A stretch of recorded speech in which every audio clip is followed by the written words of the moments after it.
At 76 years old, Miss Lorraine Harris had lived in apartment 3B for almost 4 decades. The walls held the laughter of her late husband and every birthday her grandchildren ever celebrated. But on a cold November morning, something felt wrong. She flipped the light switch in her kitchen. Nothing. The refrigerator was silent, the heater stopped humming. The entire apartment felt like a frozen cave. Lorraine wrapped her sweater tighter.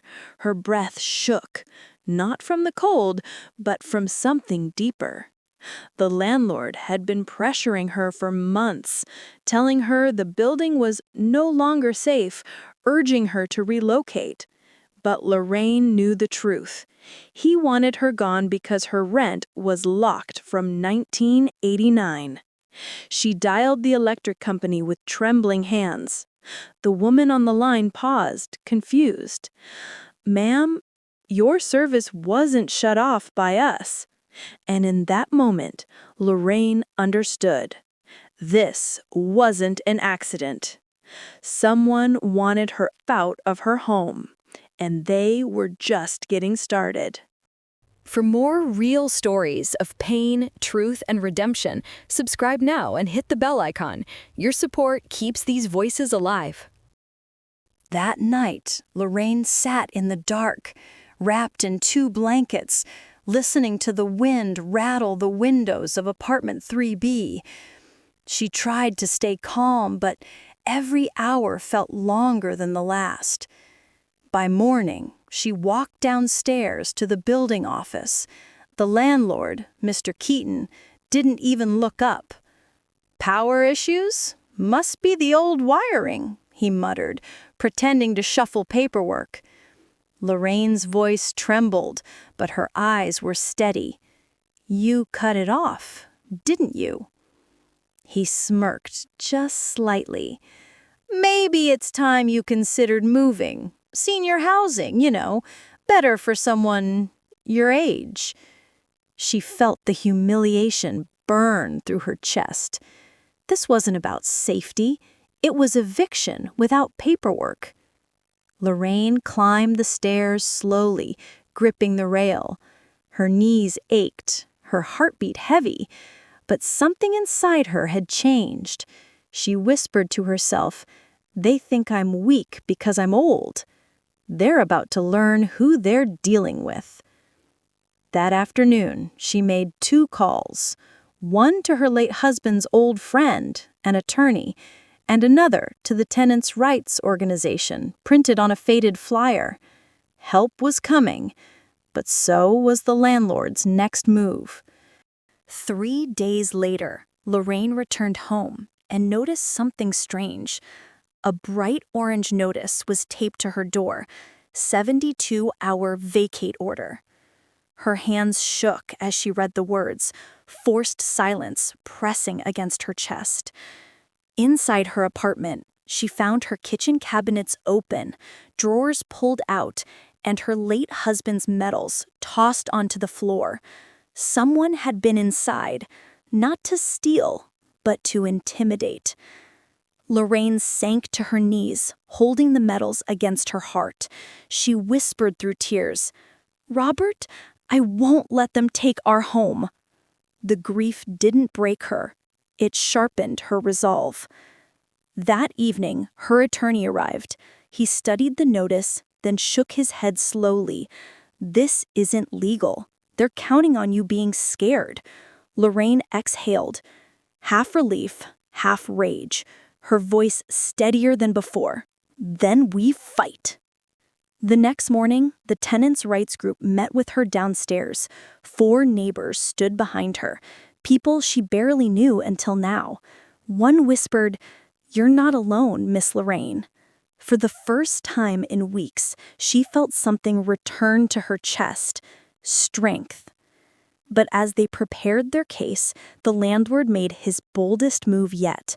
A construction crew showed up outside her window with demolition permits. The countdown toward the final confrontation had begun. The construction crew's engines roared like thunder outside Lorraine's window. Dust clouds rose. Men in neon vests paced the sidewalk, pointing toward her building, as if she wasn't even alive inside. Lorraine clutched her robe tightly.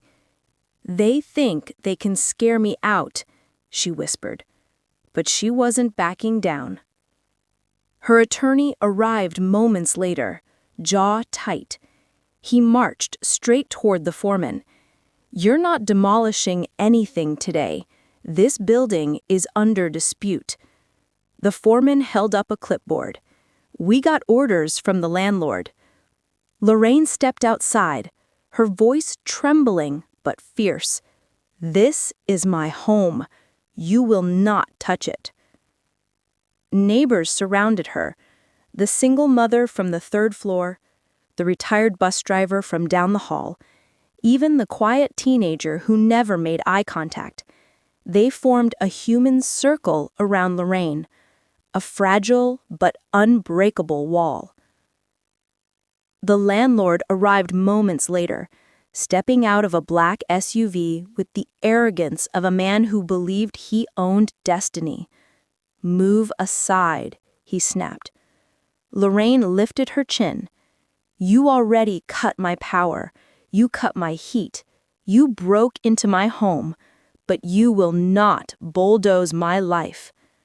Her voice, aged but iron-strong, echoed down the street.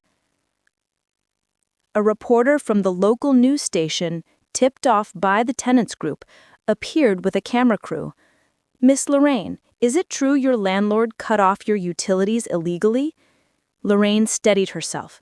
"Yes, and he wants me gone because I've lived here for 38 years. Rent control stopped him from raising the price, so he tried to break me instead." The landlord's face drained of color. Within an hour, city inspectors arrived.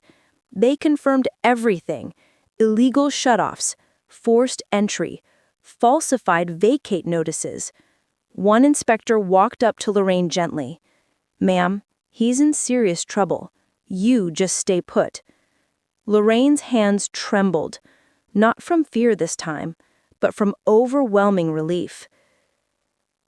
As the landlord was questioned by the police, he glared at Lorraine as if she had destroyed him. She didn't look away. "You tried to take my home," she said softly, "but you forgot something." She placed her hand over her heart. "I survived worse in this life, and I'm still here."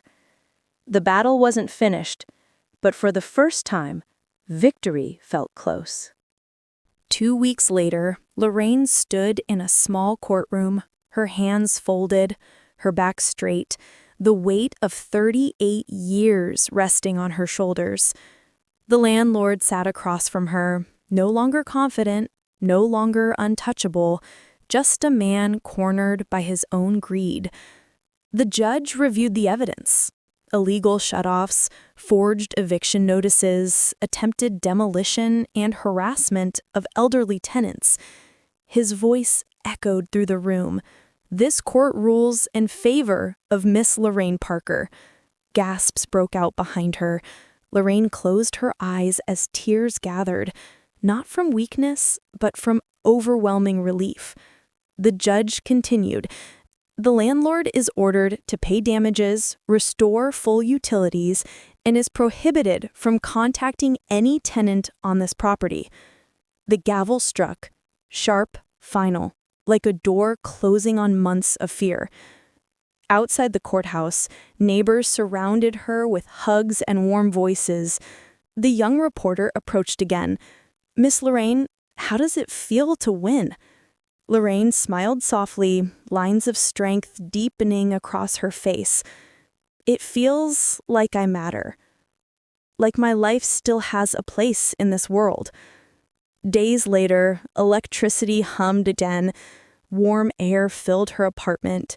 She brewed tea and sat by the window, the same window where fear once lived. Now sunlight touched everything. The silence felt peaceful, not threatening. Lorraine placed her husband's medals back on the shelf. Her voice was a whisper carried by strength. "Robert, I stayed. I kept our home." She wasn't just a survivor. She was a witness to her own victory. And as the sun set behind the buildings, neighbors gathered in the hallway with warm smiles and homemade food, Lorraine opened her door, not out of fear, but out of belonging. For the first time in a long time, she didn't feel alone. Because sometimes justice doesn't arrive in grand gestures, but in the simple truth that no one can erase your life, your memories, or your home.